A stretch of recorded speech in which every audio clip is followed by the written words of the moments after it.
Atatürk Üniversitesi'nde İletişim Fakültesi mezunuyum, gazetecilik mezunu. 2018'de Anadolu Üniversitesi Açık Öğretim Fakültesi'ne kayıt yaptım.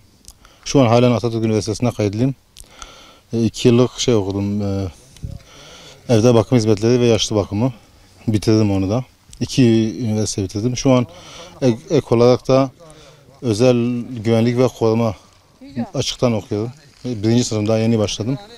İşte uzun zamandır işsiz kaldım, bayağı işsiz kaldım. O yüzden biraz birikimim vardı, bir 22 bin lira birikimim vardı. Bu çilek ekmeye karar verdim babamdan kalıntılarla. Merkezde oturuyordum, köye geldim. 1 yıldır köydeyim. Dedim çilek ekeyim en azından. O birikimin de boşa gitmesin. Yetmedi. Bir 30 bin lira daha borç yaptım arkadaşlardan, çevreden. Yani 52 bin lira maliyeti oldu bana bunun. Önce tarlayı sulamak gerekiyor. Çünkü bu sene hava kurak geçtiği için toprak çok sertleşmişti. Önce toprağı suladık. Fiskiyelerle suladık.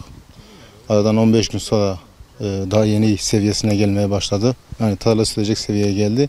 Tarlayı sürdük, şu hatları çektik. İşte naylon falan sipariş ettim Adana'dan kiloyla. Ondan sonra fidanlarımı istedim. Fidanlar da bir aya gelir muhtemelen. Ayın Ekim 15 ile 20 arasında geliyor dediler. 80 kuruşa aldım fidelerin tanesini. İşte 18 bin fide aldım. 18 bin sipariş ettim. Bu çileğin verimi de şöyle olacak muhtemelen.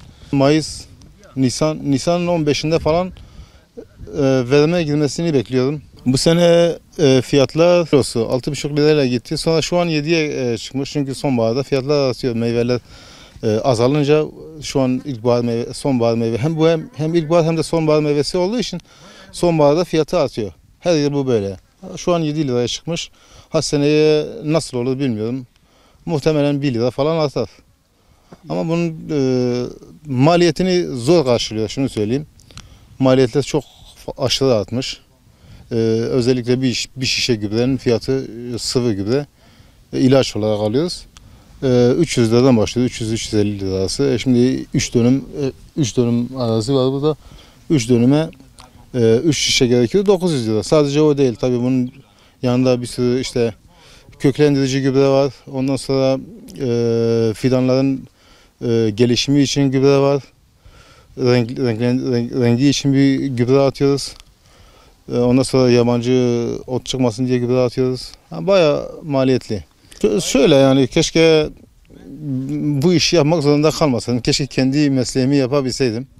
Ama yani Türkiye'de şu an bayağı üniversite mezunu açıkta.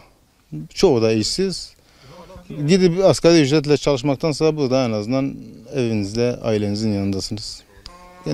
Kendi mesleğimi yapmak istiyorum. Ben çünkü severek, isteyerek okudum bu bölümü. Benim lisedeki amacım, yani üniversiteye gitme amacım da bir de gazetecilik okumaktı.